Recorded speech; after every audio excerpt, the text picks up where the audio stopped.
Igoma abarenga 2,000 biganje mimitwe y'urubyiruko biyandikisha kwinjira mu gisirikare nkuko Felix Antoine Tshisekedi yo buri gihugu aheretse kubishishikariza urubyiruko bana na negative kora subscribe kugeza amakuru agezweho ya buri munsi. Umuvugizi w'ingabo za Kongo Kinshasa avuga ko urubyiruko rw'abanyekongo rubarirwa mu bihumbi rumaze gusaba kujya kwinjira mu ngabo kuva kuwa kane ubwo president yari uhamagariraga kwinjira mu gisirikare ku bwinshi kuko intambara abaturanyi bashoje kuri iki gihugu abaturanyi b'u Rwanda isaba ibitambo bya buri umwe muri bo.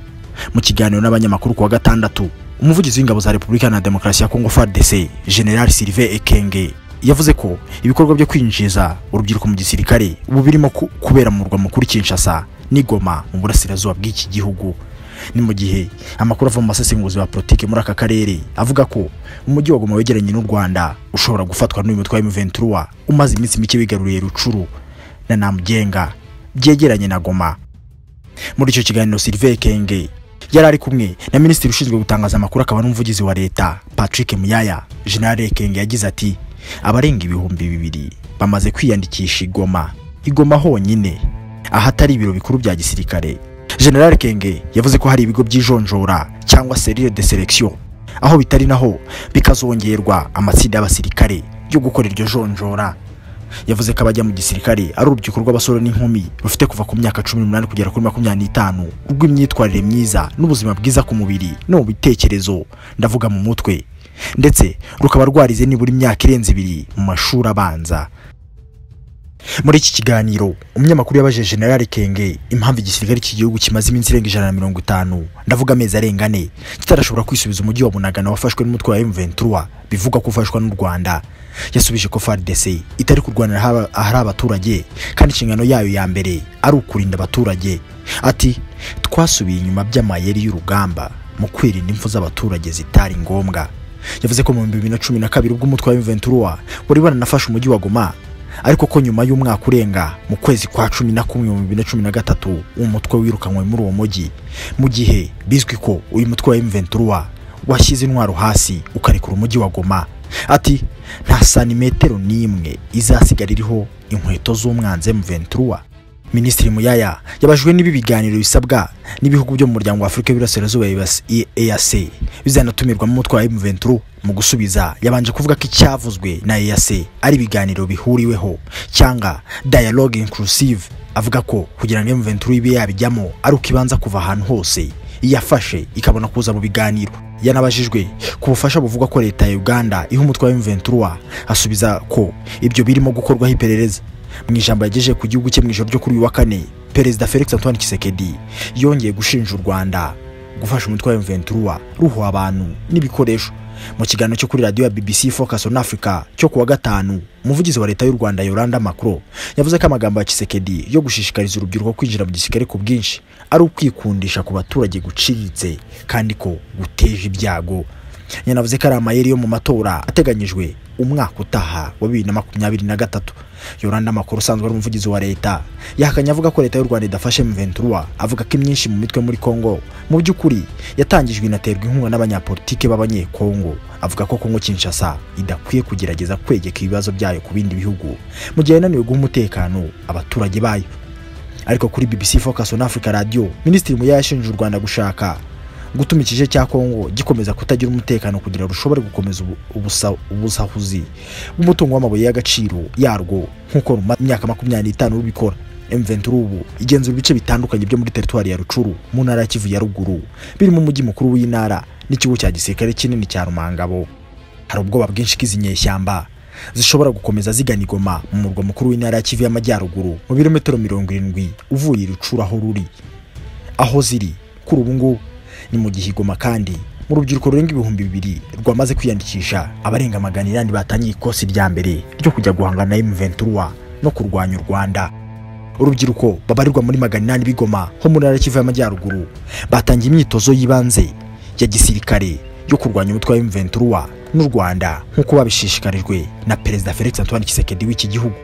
Ni nyuma y'ubutumwa bwa Perezida Felix Antoine Tshisekedi buhamagara urubyiruko kwinjira mu ngabo za Kongo Kinshasa FARDC ku bwinshi mu rwego rwo kurengera ubusugire bwa Kongo Kinshasa. Bizwi ko abagomba kwinjira muri iki gisirikare bagomba kuba byibuze bariza amashuri 2 abanza. Tshisekedi mu ijambo agejeje ku banyekongo mu ijoro rya tariki 3 Ugushyingo 2022 yavuze ko yasabye umugaba mukuru w'ingabo gushyiraho ibigo byinshi by'imyitozo ya gisirikare kugira ngo urubyiruko rwari rumaze igihe rugaragaza inyota yo kujya muri FARDC rufashwe. Ati nongere gusaba urubyiruko rwacu rufite umuhamagaro wo kwinjira ku bwinshi mu gisirikare cyacu. Ndibutsa ko nahaye umugaba mukuru w'ingabo ibwirizwa ryo kongera ibigo by'imyitozo. Tshisekedi yahamagariye kandi urubyiruko kurema amatsinda azajya bamaso mu rwego rwo guhangana na M23. Ati nsubiza ubusabe bufite ingufu bw'urubyiruko, ndarusaba gutegura amatsinda azajya bamaso mu rwego rwo gufasha, guherekeza no gushyigikira ingabo zacu n'inzego z'umutekano kugira ngo zibashe gukora umurimo wazo ukomeye. Mu rubyiruko 800 batangiye imyitozo i Goma, harimo abakobwa 45 nk'uko amakuru abivuga. Umutwe wa M23 abanyekongo bahagurukiye ku bwinshi kumaze hafi amezi n'ugenzura umujyi wa Bunagana uherereye ku mupaka wa Kongo na Uganda. M23 mu cyumweru gishize kandi yigarura ibindi bice bitandukanye birimo umujyi wa Rucuru, santere ikomeye ya Kiwanja ndetse n'ikigo cya gisirikare cya Rumangabo. Umutwe cyakora umaze igihe wotswe igitutu n'amahanga awusaba guhagarika imirwano kanava mu duce wafashe kugira ngo ugirane ibiganiro na leta ya Kinshasa. Gusa abawuyobora bakunze kugaragaza ko nta handi bafiteho kujya hatari mu duce tw'ubutaka bw'igihugu cyabo bagenzura. Ni mu gihe Perezida w'u Rwanda, Perezida Paul Kagame, avuga ko ingabo z'igihugu cye atari zo kujyanwa mu ntambara, ibyo ngibyo ngo biza nyuma. Perezida Paul Kagame, umugaba w'ikirenga w'ingabo z'u Rwanda, yashimiye abasoje amasomo ya gisirikare ashimangira ko inshingano ari ukurinda umutekano w'igihugu n'amajyambere y'abagituye. Ibyo bigarutseho ubwo kuri wa gatanu tariki y'Ukwakira 2022 abasore n'inkumi 568 basoje amasomo ya gisirikare mu Rwanda n'abandi 24 bize hanze barimo n'umuhungu wa Perezida Paul Kagame, Ian Kagame. Aba bose barahiraga kwinjira mu ngabo z'u Rwanda RDF. Abasoje amasomo bahaye ipeti rya Suriyetona na Perezida Kagame, umugaba w'ikirenga w'ingabo z'u Rwanda. Mu butumwa yatanze, umukuru w'igihugu yabanje gushimira imiryango yemereye abana babo kugana aya masomo, ashimangira ko ari amahitamo meza. Umukuru w'igihugu yabikije ko baje gucinyira umutekano abaturage ndetse n'amajyambere yabo atari mu ntambara. Yagize ati ntabwo dutangirira kumva ko ingabo z'igihugu cyacu muri uyu mwuga ari zo kurwanya intambara, ibyo biza nyuma. Ubundi icyo gishinzwe ni ukurinda umutekano n'ukurinda amajyambere. Iyo ibyo bihungabanyijwe n'intambara, ubwo nibwo ibindi biza bitandukanye no kubaka ingabo mu buryo zishoza intambara. Ntabwo ari byo. Perezida Kagame yavuze ko ubumenyi ab'igihe gisirikare bahabwa ntabwo ari ingenzi no ku rugamba kuko basabwa kubukoresha. Perezida wa Repubulika yasabye abasoje aya masomo ya gisirikare kurangwa n'ikinyabupfura mu muryango nyarwanda. Mu bahawe ipeti rya Suriyetona barimo 475 bamaze umwaka urenga biga amasomo ya gisirikare. Aba binjira mu ishuri rya gisirikare nyuma yo kurangiza icyiciro cya kabiri cya kaminuza.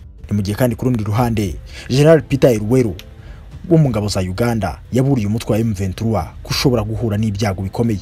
Umugaba mukuru wungirije w'ingabo za Uganda, Lieutenant General Peter Elweru, yaburiye inyeshyamba zo mu mutwe wa M23 ku bitero bikomeye zishobora kugabwaho mu gihe zaba zanze kuva mu bice bitandukanye by'intara ya Kivu y'Amajyaruguru zamaze kwigarurira.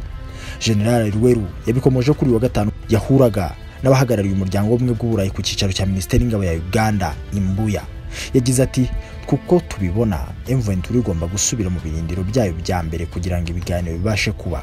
Ingabo z'akarere za KIAC ziri koherezwa ku bwumvikane niziramuka ziyemeje gusubiza M23 inyuma ntibizazisaba amasaha 28, barabizi neza. Uyu muryango umaze igihe usaba M23 kuva mu mujyi wa Bunagana imaze amezi n'ari yigaruriye ndetse no mu bindi bice. Gusa uyu mutwe wabiteye twatse uvuga ko nta handi ufiteho kujya. Perezida Felix Antoine Tshisekedi aherutse gutangaza ko kuba M23 arigaruye turaduce byatumye abarirwa mu 200 bava mu byabo. Ni mu gihe ku rundi ruhande Kongo Kinshasa yasubije uwabajije niba muri iki gihe Perezida Felix Antoine Tshisekedi yabateganya kwimukira mu mujyi wa Goma uherereye mu burasirazuba uherereye mu ntara ya Kivu y'Amajyaruguru. Guverinoma ya Kongo subije umunyamakuru wabaje niba Perezida Felix Antoine Tshisekedi ateganya kongera gusubira i Goma kubana by'agateganyo n'abahatuye, by'umwihariko muri iki gihe umutwe witwaje intwaro wa M23 uri gusatira uyu mujyi. Ni ikibazo cyabajijwe umuvugizi wa guverinoma Patrick Muyaya kuri wa gatanu Ugushyingo ubwo yagiranaga ikiganiro n'abanyamakuru cyari cyerekeye ku mirwano M23 n'ingabo za leta ikomereje muri teritwari ya Rucuru. Muyaya yasubije ko isezerano ryo gutura i Goma yaritanze kandi yarisohoje mu bihe byashize mu kwerekana ko umukuru w'igihugu atazasubira muri iki gihe. Ati Perezida wa Repubulika yahamaze ibyumweru 3 iryo sezerano yararisohoje. Tshisekedi yatanze isezerano ryo gutura i Goma tariki 8 Ukwakira 2020 arisoza mu 2021 mu gihe yahamaze yashakiraga umuti ibibazo by'umutekano muke biterwa n'imitwe yitwaje intwaro. Iyi ari Intego TV yakugezagaho amakuru agezweho. Kora subscribe ujye ubana natwe buri munsi.